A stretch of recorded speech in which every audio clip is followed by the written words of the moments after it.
रात्रभराच्या प्रवासानंतर आम्ही पहाटे 5 वाजता कोल्हापूरमध्ये पोहोचलो.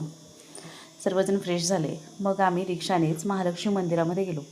गर्दी खूप होती, पण आमचं दर्शन छान झालं. त्यानंतर आम्ही पुन्हा रूमवर आलो. जरा वेळ बसलो, थोडा आराम केला. मग पुढच्या प्रवासाला निघालो. छानसं हॉटेल बघून आम्ही नाश्त्यालाही थांबलो. नाश्ता करून साईडचा व्ह्यू बघत 2-4 फोटोही काढले. मग निघालो पुढच्या प्रवासाला. वेंगुर्ले तालुक्यातील भोगवे गावातील सी हॉरिझन या हॉटेलला. तेथे पोचल्यावर जो व्ह्यू होता तो मन मोहून टाकणारा होता. त्यामुळे आमचा सगळा प्रवासातला थकवाच निघून गेला आणि त्यांनी गेल्यावर आम्हाला कोकम ड्रिंकने आमचं स्वागत केलं. हॉटेलचा शेजारचा व्ह्यू, त्यानंतर स्विमिंग पूल, हे खूप छान वाटत होतं. नंतर हॉटेलच्या रूमवर आलो. रूमही खूप फ्रेश होत्या. तिथूनही खालचा व्ह्यू खूप छान दिसत होता.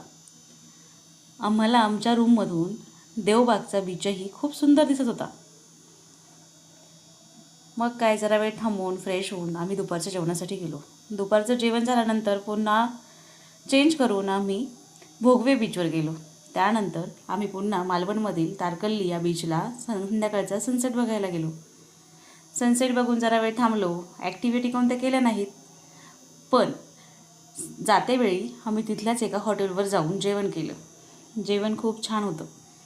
मग जरा वेळ थांबून गप्पा मारून आम्ही आमच्या पुन्हा रूमवर आलो. रूमवर तिथेच इनडोअर गेम होते, ते खेळलो. छान वाटलं. सर्वजण एकदम मजा करत होते. नंतर आम्ही पुन्हा स्विमिंग पूलवर आलो.